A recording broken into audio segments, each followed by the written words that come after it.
So last time we met, we saw Bhagwan explaining what is Kshetra. And from verse 4, actually, he said that I will tell you in brief about Kshetra, because if he goes into details, there won't be an end to it. It's numerable. So he says, in brief, I will tell you. So you'll get an idea of what Kshetra is. It's very easy to understand Kshetra because it is objective knowledge, which we can experience right now, here and now we can experience. It's very, very easy. And then he says that this is what the rishis have said. The rishis of yore said, which has been his style, saying they said, the wise people have said, this is my opinion, never claiming that this is coming from me and I'm the one that is saying this. And he also says that with logic, they have given it, and definitively they have explained what Kshetra is. And he goes on to say Maha Bhuta Ahankara. So Mahabhuta, the one thing with the 5 great elements in their subtle form, Mahat Tattva, what we have to understand is, if he says that the 5 elements are Kshetra, then whatever has come out of those elements also is Kshetra. That part has to be. So if we say that clay is Kshetra, then all the things made out of clay are Kshetra. Suddenly clay is Kshetra and then the pot made out of clay becomes Kshetranya. Can't be. So this point has to be understood here. When he says, because we know that the cause of this entire world, including our body, mind, and intellect, is the 5 elements. Because there's nothing in our body other than the 5 elements, in different variations, different permutations, combinations, but nevertheless it is, including everything in the world. So when the first original cause is given, whatever is coming out of that cause, an effect or a modification, whatever is coming out of that cause has to be Kshetra. That point has to be understood here. So of course, intellect, we know our everything that is seen, because already we have said Kshetra is that which is seen or perceived or inferred, because inference also comes under seen. Okay, so seen is not just physically by the eyes. If I see, it is Kshetra, and if I don't see, then it is not. It's not like that. If you can, because the subtle elements nobody can see, but we infer. We know that if the gross element is there, then the subtle has to be there. So this is how we perceive. And so all of the things that are mentioned in 6 and 7, they can be perceived. Indriyani, the senses, desire, Dvesha, Sukham, Dukha, very, very easy. Only word to be understood here is Chetana, because Chetana, we might think consciousness, then is Bhagwan calling pure consciousness as Kshetra? No, this Chetana is to be understood as being an expression of the pure consciousness, and the expression of the pure consciousness is in the form of jiva, is in the form of its reflection in the pool of the mind, chidabhasa, reflection of consciousness, which is nothing but the jiva. So here Bhagwan, earlier also when Bhagwan said there is only one Kshetrajna for all the fields, all the Kshetras, immediately jiva was negated right there. There also I told you, because there are many jivas. So when Bhagwan is saying over there that there is only one Kshetrajna, then jiva is negated. But again, he's asserting it here. There it was negated. He's putting it in the list of Kshetra, Chetana. So jiva comes under Kshetra because we know our ego. That's why. So that is to be understood. That jiva also falls under Kshetra, and all full Kshetra is mithya. So that also point needs to be understood there, that if jiva is falling under Kshetra, jiva also is mithya. So whatever that jiva feels, compassion, love, any kind of emotion, hatred, jealousy, how can that be true? So that is the point to be thought about. Then Bhagwan now is going to explain Jnanam. Jnanam and Ne also question was there. One Jnanam, he already said that to know the difference between Kshetra and Chaitanya is the real knowledge. There is no other knowledge other than that. That is the highest knowledge. Here he's calling, if you read these verses, they are virtues. So how does a virtue become Jnanam? So one standpoint is that practicing these virtues, you will become fit to gain that jnanam. Therefore, Bhagavan is already calling, like I gave you the example. If I'm on a direct flight to Calgary, if I'm on the plane, I'm as good as in Calgary or in Toronto, wherever. So that way, if you practice these at a lower level, they will make you qualified for getting the higher knowledge.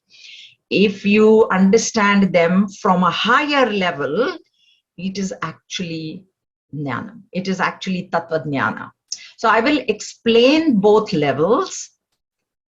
You can stay at the lower level. That's fine if you find that more comfortable. But I feel obligated to also give you the higher standpoint, because Bhagavan has called them jnanam. So we should at least have a slight idea why Bhagavan is calling them jnanam when they're really not jnanam. If you just read them, it's virtues. Basically, they're all virtues that we have to develop. So one is, you develop these virtues, you will become qualified for knowledge. If you take them to a higher level, you are already a realized master. So jnanam. Okay, so this is how this. So we started with amanitvam, and I actually only gave you one standpoint. I was thinking about that, whether I should just stay at the lowest standpoint, but it doesn't sit right with me. That's why I'm going to explain. But if you don't understand, if you find it difficult, leave it. There's no need. In a yajna setting, I have heard this. I've heard this from Guruji. All he explained was how these virtues can become jnanam. That's all he has explained. And that's all I can also explain. So amanitvam, the first one. Mana, ego, pride. So I told you already, do not take pride. In that, have self-respect, not I am so well educated. Look at my dog, look at my house, look at my cooking. Because nothing you have achieved on your own. Knowing that whatever I have got, this high degrees, this, that, it started with my mother and my kindergarten teacher, who taught me alphabets, who taught me numbers, who taught me to walk, who taught me to talk. So that gratitude for all the people who have helped us. Even in our job, we do a great job, we get promotion, but there always is a help from people around us. So that, and then of course there is help from God. Like if you didn't have good health, how would you have worked? If you weren't be breathing basic, this is what I tell, basic breath is dependent on God. So if you're not breathing and you were sick, then what would you have done? What performance would you have done? So it is not possible. So that gratitude, that remembrance has to be there. When we have that, it will give us humility. Humility is purification of mind. That will lead to knowledge. Purification of mind, we know, karma yoga will lead to knowledge. Now, mana is measure. Mana is to measure. And the way we measure ourselves is by space, time, and objects. So when I say that I am here and I'm not in the bedroom, I have restricted myself by space. I have limited myself by space. When I say that I was born on this day and I will die one day, I have restricted myself with time.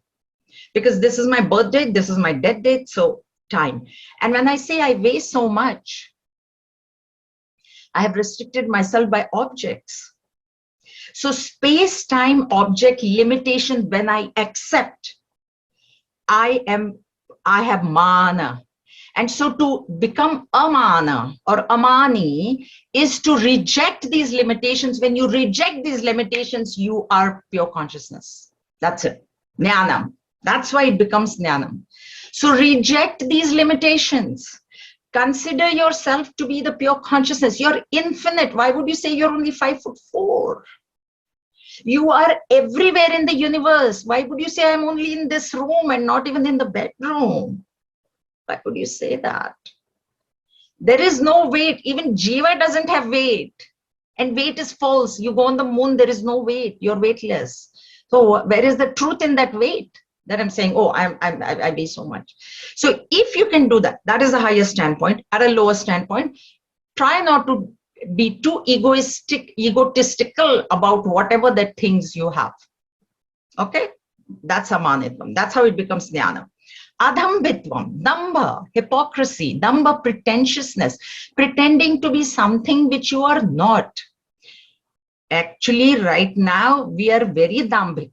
Dambik is what? Very hypocritical. Why? Because I'm saying I'm 5'4". I'm saying I'm body. I am not. In actuality, I am not. So as a virtue, practice this. Pretending, the most common thing, my husband had a word, Nakli Nawab, he would say. Nakli Nawab, those who know Hindi. So Nawab is a person who is very rich. Kings, the Muslim kings were called Nawabs. Raja for Hindu. India was, either there was a Hindu kingdom or a Muslim kingdom, and the Muslim king was called as Nawab. And so the Nawabs were very rich, and they were this thing. But then one who pretends to be rich, then he's a Nakli. Nakli is fake. So Dambha is don't try to fake something which you are not, which you are not. There is a story, and right now we are faking that I'm this body, I'm 5'4", I'm female, I'm mother, I'm faking all that. Don't fake. If you don't do that, you are pure consciousness. From the highest level, Adhamba becomes Jnanam. There is a humorous story here. So Brahmaji, apparently it is said, was having a meeting with all the devatas. And just as about the meeting was about to start, a Mahatma walked in, orange clothes. He walked in, he had a kamandalu in his hand, the little pot with water, and then he has this kusha grass in his hand, the one that is used to like purify things. And also when he came to the door, he just dipped that kusha grass in the water and he sprayed it on everybody in the assembly, as if to purify all that. Then he came in and there was a seat, and Brahmaji offered the seat to him. He said, no, I can only sit on a place where nobody else has sat. I cannot sit in a place where already. So Brahmaji said, then only my lap is the only place where nobody has sat. So you can sit in my lap. So he sat in the lap, and then he put the kusha grass in the water, and then he purified Brahmaji. He started. So then Brahmaji thought, I have created every single creature in this world I have created. But who is this creature then that I have? Obviously, he's created. I have created him. So who is he? So he started thinking, and then he said, oh, that is Dambha, hypocrisy. That is hypocrisy. So when you, at least let's not pretend to be something which we are not. If we are really afraid of driving, let us admit, yes, I can't drive. I need a ride. I know people who drive, and then they have actually, this is how they do. They say, oh, she likes to go to the mall, so I picked her up. So what it is you are scared to drive alone. You need somebody in the car. So now you give a ride to somebody else. All these guys. So as spiritual seekers, we have to watch out for these things. That's why there is, Arshamam is there. Straightforwardness is coming. So we'll explain that. Okay. So Adhamba is, don't be pretentious. Don't pretend to know something that you don't. Don't pretend to be something that you are not. Don't pretend. The most common is rich, money. People, I don't know what it is about money, but they think that people should think that I am rich. Doesn't have to be like that. Doesn't have to be like that.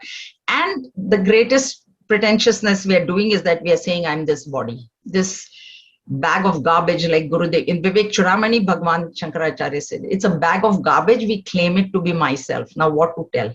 What to tell of Dambhikata? So that hypocrisy, if you leave, you're pure consciousness. That's it. Simple. Ahimsa, non-violence. Himsa, violence. Ahimsa, non-violence. Non-violence at the level of the body, speech, and mind. Now, body level, we will not hurt anybody. Body at the level of the body, that's rare. Speech, saying harsh words, or sometimes not saying anything, disrespecting, so that also should not be done. At the level of the mind, we must never even think ill of anybody else. We must not, because violence, it will create agitation in the mind. So what we are aiming for as spiritual seekers is peace of mind. And ahimsa will not give us peace of mind. All right.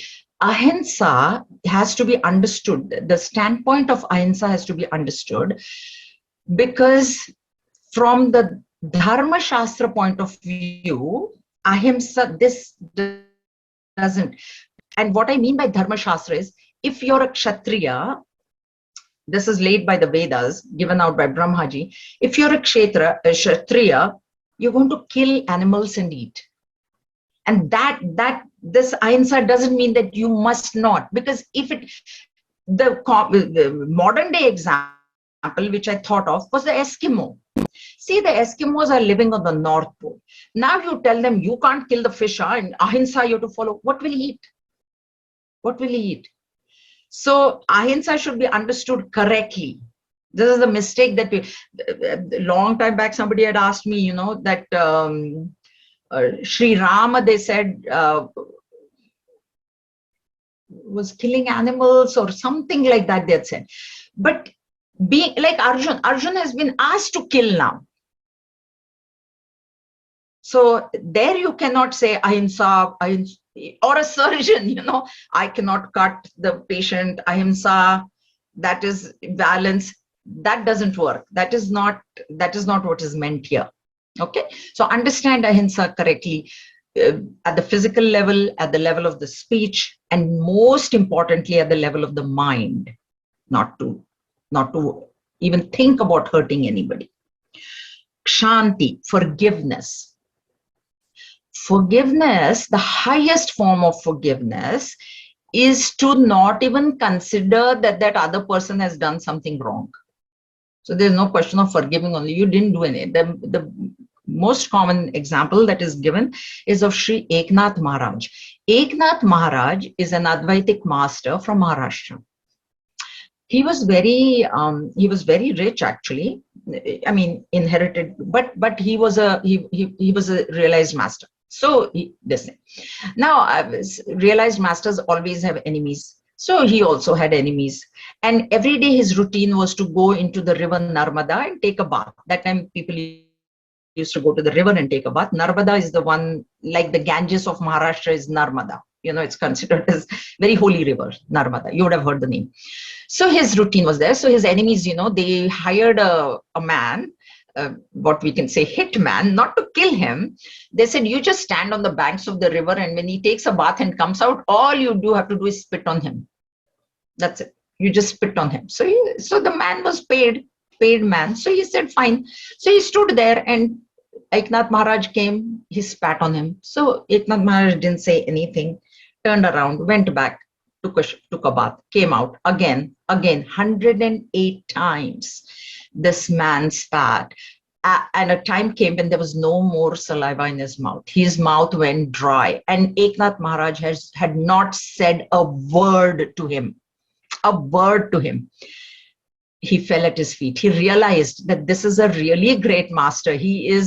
There's no way that anybody can keep quiet after I have done so much. So he fell at his feet. He said, please forgive me. I realize I've done wrong. And he said, what wrong did you do? Thank you, he said. Thank you? Thank me? I said, yes. Because of you, every day I only bathe once in the holy river. Because of you, 108 times. See how much merit I got. Because of you. Thank you. That is if you can do that, only realized masters can do that. We cannot. Okay. So Shanti at that level becomes Jnanam. It's Jnanam, because he's seeing the oneness. He doesn't see the other person as different from him. He knows it is just one. My own reflection is spitting at me. What wrong is that? So that is the one standpoint. At a lower standpoint, there is, you say, okay, you did this mistake, I forgive you. That's lower. So you have acknowledged that a mistake has happened. And then you say, yes, okay, I'll forgive you. And the lower one is, yes, you have made the mistake, and yes, I will forgive you now, but I'll never ever forget that you did it. There is one forgive and forget. Acknowledge, forgive, forget. Acknowledge, forgive, not forget. I'm not going to, or not forgive at all. So this forgiveness, the forgiveness virtue is again for our peace of mind. See, if I don't forgive, it will keep seething in my mind. My mind is agitated. The whole purpose of spiritual sadhana is to keep the mind at peace. If I don't forgive somebody, so that highest standpoint I cannot have. What mistake have, I mean, if you can have that, that's great. Okay, it is not their mistake that they did this. It is like, when there is a small child, and if that child kicks you, even if we used to, like, my children also used to, like, hit my mom, like, what, 1-year-old child, hit. But does the grandmother feel that, oh my God, this guy is doing something wrong? Doesn't she feel that, like that? So that is one level, but at least at our level, we should forgive and forget, because it is in our benefit. All these virtues practiced are for us, for our benefit. That has to be recognized.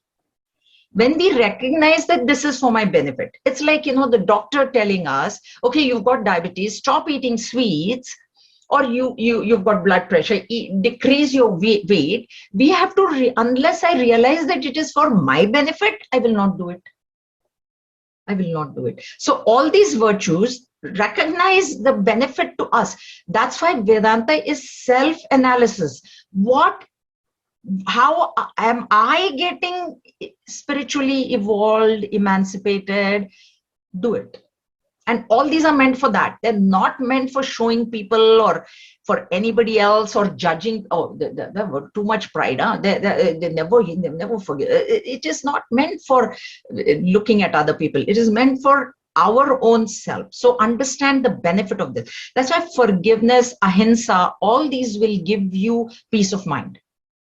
So when you don't have, plans of hurting somebody, your mind is at peace. Otherwise, you're, oh, what should I do? This one insulted me. Now, next time, maybe I should do this to take revenge or whatever. Your mind is agitated. That's what it is. Shanti. Arjavam, uprightness or straightforwardness. Arjun's name, we say Rujutvat Arjun or Arjanat Arjun.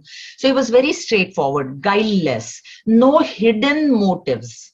And another aspect of straightforwardness is no manipulation. There are people who will manipulate. And that as spiritual seekers, we must not do. We must directly, if I need help, say directly.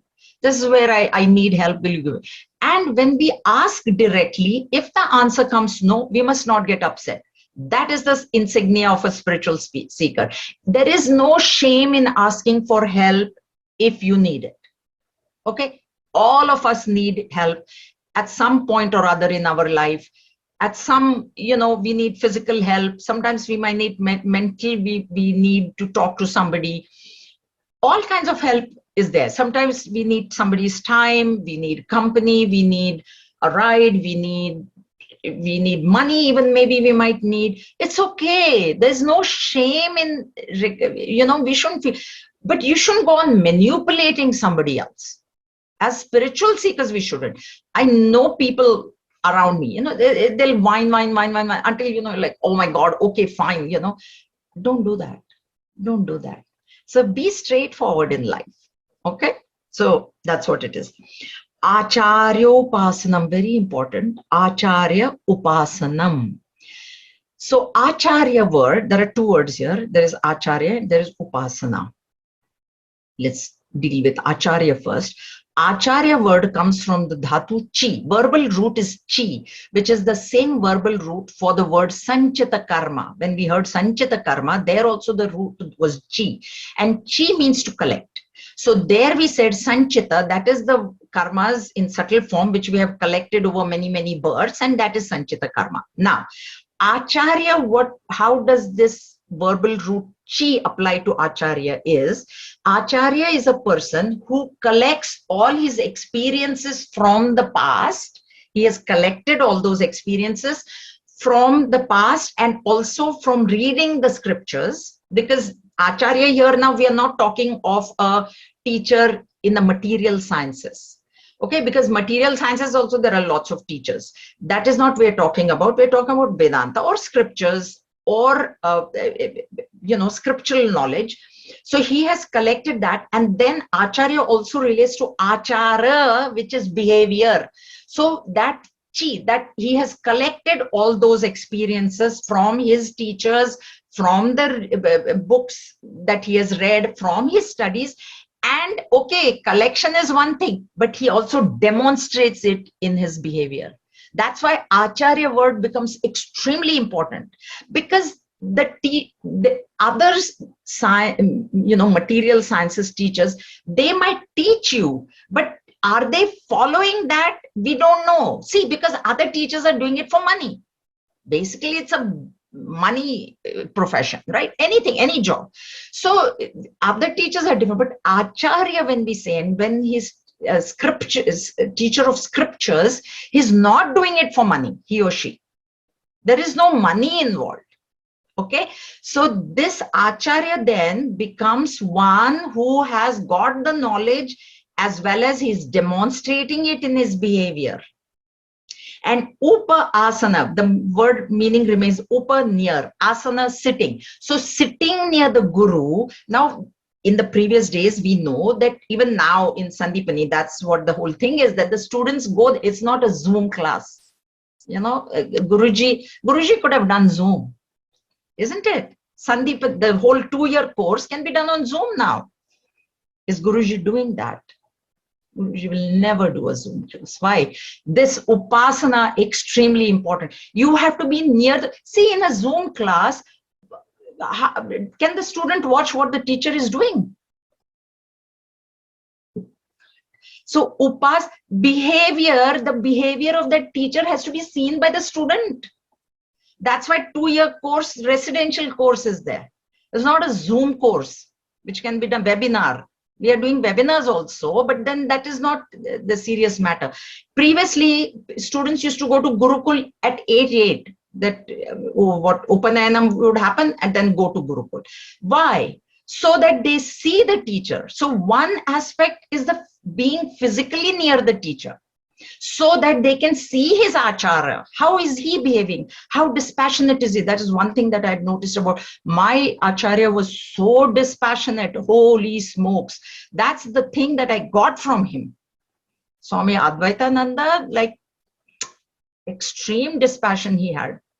So that now these Guruji students, I don't know if you have heard that the 1-year Vedanta course thing, the one of the brahmacharini said, Guruji, so much love he is exhibiting. Can you see that love through Zoom?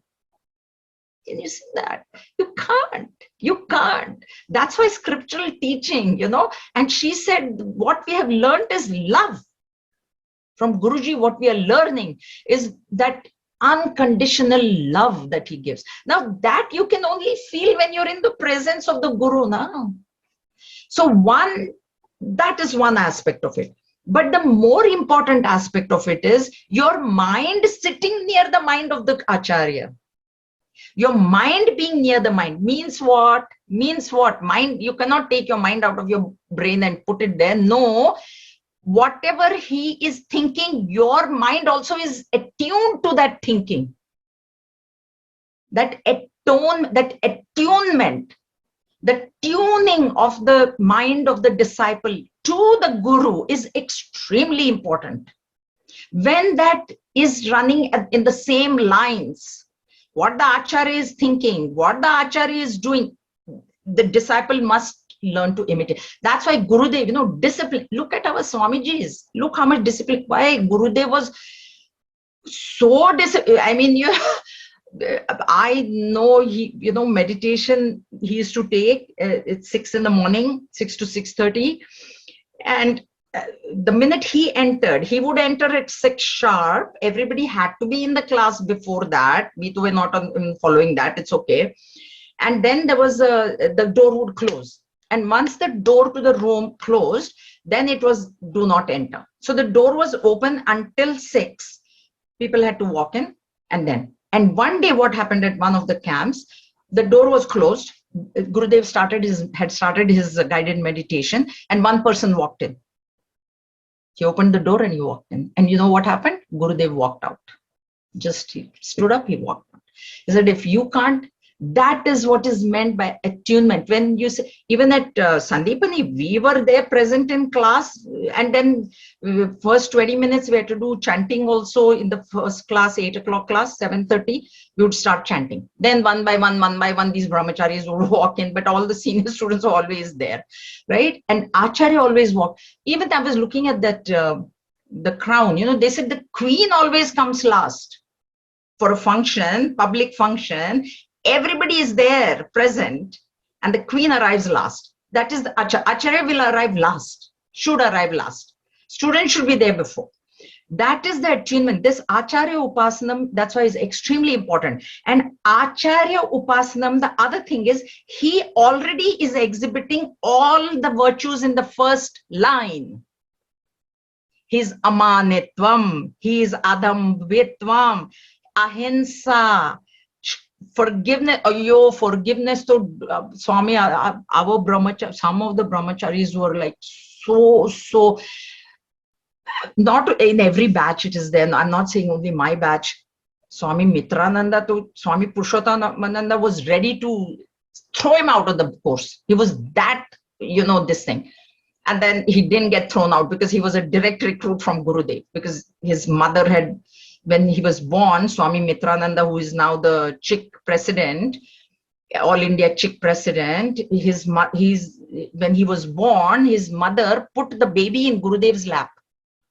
Newborn baby, she said, Gurudev, he's yours. And from that time onwards, he was with Gurudev. And when he turned 18 or 20, whatever, he said, now go join the course. And he was my father's batchmate. That's why I know all these things. You might wonder, how do I know? My father said, oh my God, he was so naughty. Swami Purushottanandaji was so close to expelling him, literally. And the only reason he didn't get expelled was because of Gurudev, because he knew these directly come from Gurudev, right? So forgiveness, you see that in the Acharya, even in my Acharya, Bapre Bap, some of the brahmacharis were like ridiculous, they were ridiculous. That's why now I see 12 years, not a single batchmate of mine has got sannyas. That's what I'm watching. Who's going to get it first? In 10 years, generally, you'll move from yellow to orange. None from my batch. All the people who took yellow are still in yellow. And we completed in 2010. We are in the 12th year now. So I'm watching, seeing nobody. It'll show. It'll always, they're watching. So they're getting watched. Brahmacharis, we are getting watched too in a way, but they are getting watched even more. So the Acharya will be exhibiting all these. He will be straightforward, all these. So Acharya Upasanam, only if you do Acharya, you will get the first line. That's why it's come there. It's come after that first line, Acharya Upasanam. That is the placement of that word. Every word in the Bhagavad Gita has a right, correct placement. Please remember that. We may not know why it is there, but you must have faith. There is no word which is extra in the Bhagavad Gita. There is no word that, like is less. Oh, maybe Bhagwan could have said even this additional. Everything is included in the Bhagavad Gita. So this Acharya, this is the importance of this Acharya Upasanam, sitting near the Acharya. That is the meaning of the word Acharya. Okay. Then Shaucham. Shaucham, purity. Internal purity, external purity. External cleanliness, purity or cleanliness. External cleanliness, very, very simple, soap and shampoo. That's external. Wash your clothes. Cotton, apparently, cotton you cannot use again. Cotton becomes dirty right away. Silk can be reused, it seems, without washing, if it is pure silk. Those are, anyway, doesn't matter, that doesn't matter. But external cleanliness, brushing your teeth, taking a bath every day, blah, blah, blah, blah, that's very easy. What is important is internal cleanliness, which is cleanliness of the mind. Purity of mind is purity of intention. Your intentions must be pure. So it might appear to be a violent act, but if the intentions are pure, and the best example is the surgeon who is actually doing violence, cutting open the body of the patient, but the intention is extremely pure. The intention is only to cure him. So this purity of intention becomes very important, and purity of intention, purity of mind again will lead to peace of mind. It will. If there are impure motives, if there are, ulterior motives in the mind, it's going to give you guilt. Guilt is going to be there, and guilt can never make you rest in peace. So shaucham, purity. Okay. Sthairyam, steadfastness. Sthairyam, steadfastness, extremely important on this path. I've told you, it is like walking on the razor's edge. So steadfastness on the path is required. That's why people get bored, people need a break, people need this, and extreme steadfastness is required. That's why I told you 2 years to stay in the ashram.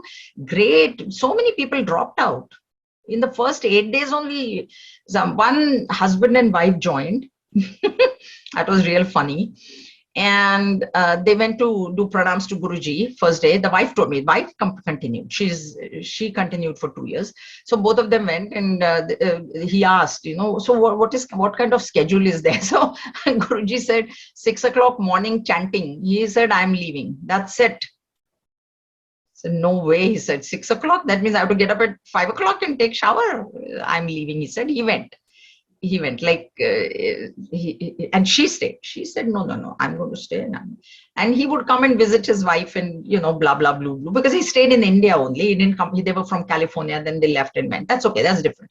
But therefore, extreme step. And then after 8 days, 8 days is 1 mark. Then 1 month is 1 mark. People literally, they just go. And then after 1 year, then 1 year is another very important landmark in that course. Because after 1 year, I don't know what, something starts happening and then people leave. Then those who stay after 1 year, we will generally will complete the course.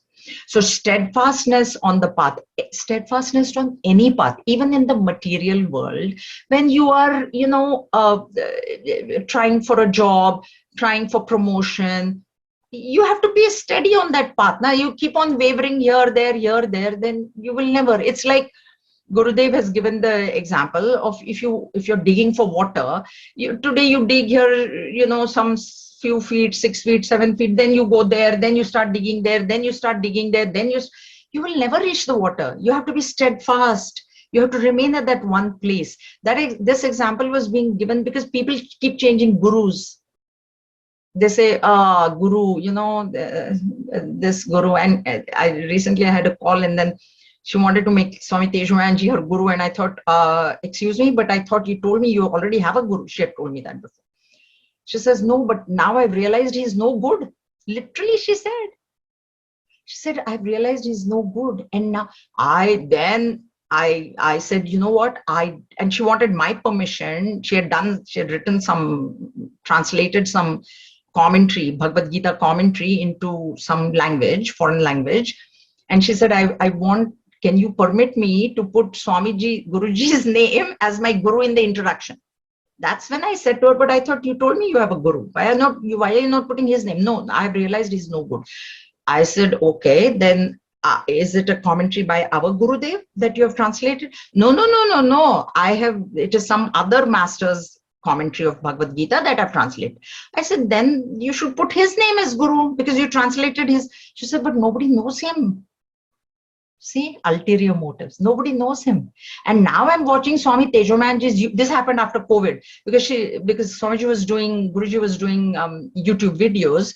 So she said, now that I'm watching all this, I realize he's very good. So I want to put his name. I said, you know what? I do not have the authority. Thank God. I said, I do not have the authority to give you the permission. If you want, you can send your request. I will forward it to him and he will reply. And she said, I have his email address. I said, okay, Baba, you deal directly with him. This is God, I cannot do anything here. There is no way that, I said, I just do not have that authority to give you that permission. So she wrote to Guruji. She said, this is what I've done and I want to put your name as my guru. Next thing I know, Guruji sent me that email, forwarded that email to me. He said, Jaya, do you know this person? So I wrote to him. exactly what I told you, I wrote to him. So then he replied her, and he copied me on the reply too. He said, this is what I've replied to. That's it. So, people change gurus. Steadfastness is very important. Whatever guru, think first, accept, don't, and one thing is, we accepting somebody as guru. What is more important is the guru accepting us. That is, so we can, you see, I can go on saying, I know the prime minister of the country, I know the CEO, I know all these great people. Do they know me? Do they know me? Do they even know? So the more important part, and the way the guru will accept you, is if you attune your mind to him, if you follow what he is teaching, then your mind is attuned to him, then only he will accept you. Otherwise, he's not, he doesn't. And definitely not these type of people who say, oh, I had a guru, but I've realized he's no good. Then tomorrow you'll realize I'm no good. Swami Mitrananda actually had told us this. So somebody asked him, who is your guru? And he said, what do you mean? Gurudev is my guru, Swami Chinmaya. And he went and told this to Gurudev. He said, Swamiji, they asked me, and Gurudev, Swami Chinmaya told him, you should never say that this person is your guru until he attains Mahasamadhi. And he said, why? He said, because even that guru could fall. Or you can have think, oh, he's no good now. Now I want to change. So he says, to even say that this is your guru, you have to wait till he dies, so that he has not done anything, he has not deviated from the path at all. After that, you can say he was my guru. Gurudev has himself told Swami Mitrananda this. And Swami Mitrananda has got no other guru than Gurudev. He's straight. I told you, he was given into his lap. So since that childhood, he's been with Gurudev, right? So this is what it is. So that steadfastness is extremely important. And on this path, it takes a lot of patience. Therefore, dhruti, lot of patience is required in this one. Atma vinigraha, self-control. So here, if you see, the self is in a small s. So Atma here is not Atma. Atma here is body. So control of the body means control of the sense organs. So what is Atma Vinigraha here is Shama and Dhamma. That is what it is. So according to Manusmriti, I've been reading a book and they gave a very, very good definition of Shama and Dhamma. This is from Manusmriti. So Manusmriti says that Shama is the ability to not allow the sense objects to enter. Because see, the sense organs are, as though Kathopanishad we have read, they are as though cursed by the creator to go outward, to be extroverted. They cannot look inside. The eyes, nose, tongue, skin and ears, they cannot go inside. They are going outside. So Shama is the ability to prevent the sense objects from entering through these 5 gateways. Okay, and Dhamma is the ability to prevent the mind from going out. What is happening is the object is coming in and the mind is going out. This is both these places control has to be exercised. Therefore, there is Dhamma and Shama. They're like twins. They go like twins. So, and in the two of them, Shama is more important because mind. So, because the sense organs have no choice, the eyes have no choice but to see color and form. They will see some color and form, and then that color and form will enter your mind. And when I say color and form, it means includes all objects, okay? And it includes music, sound, taste, touch, smell, okay? So it'll enter, but if the mind is under your control, like it's under the control of the charioteer, of the intellect, the mind will not run out. So let as many sense objects enter your mind. What does it matter? If your mind is not running out to them, you're safe. You're safe, right? So more important is Shama. Because the mind has a choice. That is the reason. The sense organs do not have a choice. They don't have a choice. Eyes are open, they will see. Ears are open, they will hear. Nose will smell. tongue will taste. So there is no choice. But the mind has a choice of turning towards the intellect or outward. So that choice that mind has should be exercised. Yeah. So, JJ, I thought you said Shama is the ability to prevent sense objects from entering, whereas Dhamma is the ability to prevent the mind from running out. Isn't that? Shama is mind. Sorry, then I reversed it. Dhamma is control of the sense organs. Am I right? If I'm not mistaken, Dhamma and Shama. Shama is. So I thought according to Tattva Bodha. Yeah, I thought according to Tattva Bodha it is the other way around. Shama other way around. Okay, so take it like that. That's Dhamma okay. is for Indriya, Dhamma is for Manas, and so on. Okay, so if Dhamma is for Manas, then Dhamma is the ability to prevent the mind from going out.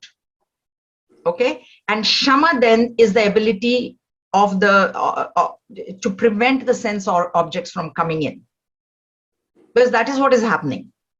Sense organs are extroverted. There is no choice there. So let the sense objects come in. If the mind is under your control, it doesn't matter. Doesn't matter. That is what Atma Vinigraha is. So it is a control of the senses.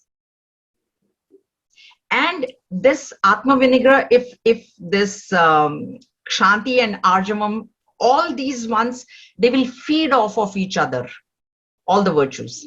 They are conducive to each other. So each one will help the other. If you have Amanitvam, Adambitvam will come, na? If you refuse the limitation of the body, then where is the point of pretending to be rich or beautiful or intelligent or anything? There is nothing, right?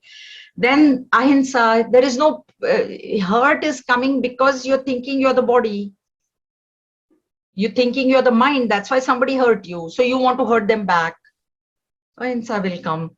Forgiveness will come. If there is ahimsa, always forgiveness will come. You just keep on forgiving, like Sant Eknath Maharaj. He kept on, he didn't even forgive actually. He just didn't think that was anything wrong. So if we can reach that stage that they have not done anything wrong, but we can't. So at least forgive and then let go. Letting go will give peace of mind. What makes our mind agitated is we can't let go of things. So letting go is very important. And Acharya Upasanam, extremely important, because that's where you will learn all these things on top. The first line you will learn just by this sixth. There are 9 virtues here. So the 6th one is Acharya Upasanam. So for Acharya Upasanam, it also means serving the Guru, right? In addition to at the physical level. Tuning. Yeah. So, but the physical service, it's good to do it. That's why we have in Prashna Upanishad, where the Guru tells there are 6 students that come and he says, stay for 1 year with me before you ask your questions. And that is what is that attunement. So you come to know the Guru by staying with him. And yes, you do serve him, but there are service. Bhagavad Gita, Bhagavan says, at the physical level, so you cook for the Guru, you clean his clothes, that is there. Sometimes the Guru may not need that, but that is the thing. Then at the mental level, you have faith in what the Guru is saying. That is service. And at the intellectual level, you question, straightforward question, like Arjun is doing. Throughout the Bhagavad Gita, whatever questions Arjun has asked, they are out of straightforwardness. They're straight out of genuine confusion. Questions are asked sometimes to see how much the teacher knows. Shouldn't be done that. The second type of person is there who will ask question to show the others around him how much he knows. So when they use words, there was many years ago, I went and fought my own case. I was charged with a hit and run. And then I went to court and I fought my own case. And the other lawyer, he used a term which I honestly had not, I can't even remember what he used. And then the judge, who was a very elderly senior judge, he said, Mr. Prosecutor, because I was the defendant, they were prosecuting me, civil charges. He said, please do not use words that the defendant cannot understand. So the lawyer, he knows that there is no lawyer on the other side. I mean, I have a degree in law, but I have not practiced law, right? And the judgment was in my favor because I had not run. The accident had happened and I had agreed ICBC would have paid. I said it's my fault, but she charged me with an additional hit and run. She said, you didn't stay. And she's the one that had left. So that is another thing that the question is asked for. And the third student, like Arjun, will ask out of a genuine confusion. I do not understand this, so teacher, please tell me. And that is again, being straightforward. No guileless, Guile, guileless. There is no hidden agenda in the mind behind asking the question. So that is what it is. So amanitvam, adhambitvam, ahimsa, kshantihi, arjavam. This ksha it is, please remember, so shanti. Shanti it is. Arjavam, acharya upasanam, shaucham, stairyam, and atma vinigraha. And atma means body. Okay. Now, next. Indriyartheshu vairagyam anahankara evacha janma mrityu jara vyadi dukkha doshanudarshanam. Indifference to the objects of the senses. So this will come atma vinigraha now. Following that, there will be, if there is control, there will be indifference, vairagya. Dispassion. And dispassion is neither hate, it is not hating, it is going above likes and dislikes. Okay. And also absence of egoism. Once again, anahankara. Vairagyam, anahankara. Perception of or reflection on evil in birth, death, old age, sickness, and pain. So in Indriya senses, artheshu, artha is objects. So the objects of the senses, which are color and form, sound, smell, touch, and taste. These are the 5 objects that are there in the entire world. There is nothing which falls beyond these 5 categories. Okay, there are millions of things, but ultimately they fall under these 5 through senses are perceiving all the objects through these 5 gateways. So they have to be controlled. That is what it is. You prevent the sense object from coming in. Either you do that, or then you prevent the mind from going out. So let the sense object come in, but you are not disturbed. You are dispassionate. It doesn't matter. If I get this, it doesn't matter. If I don't get this, it doesn't matter. So that is vairagya. Okay, rising above both likes and dislikes, dispassion, and vairagya is there. Very, very important,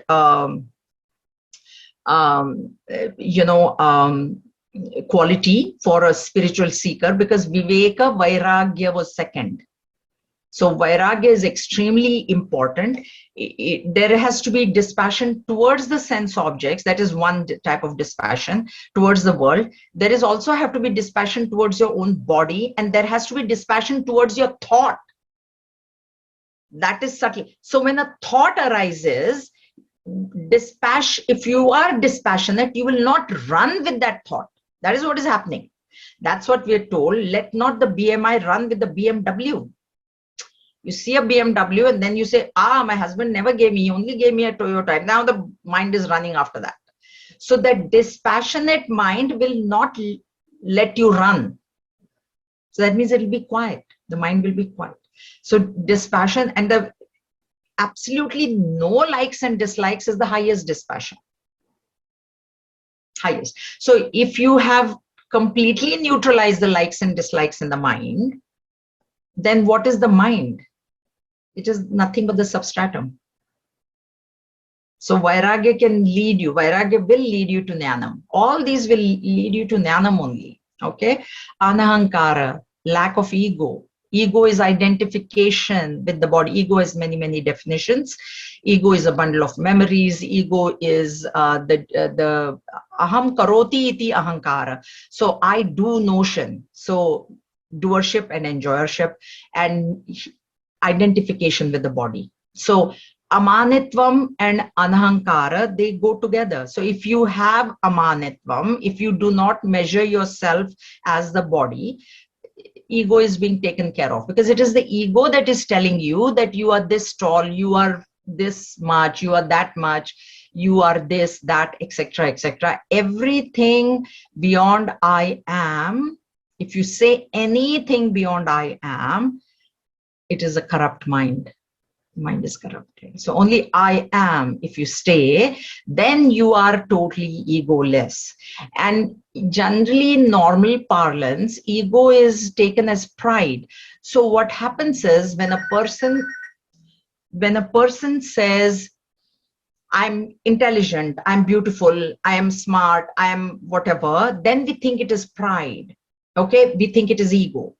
But in Vedanta, when the person also says, oh, I'm poor, I have no resources, I am ugly, I don't have much education, as per Vedanta, that is ego too, because identification with either rich or with poor, both fall under ego. And that is the difference between Vedantic parlance and common parlance.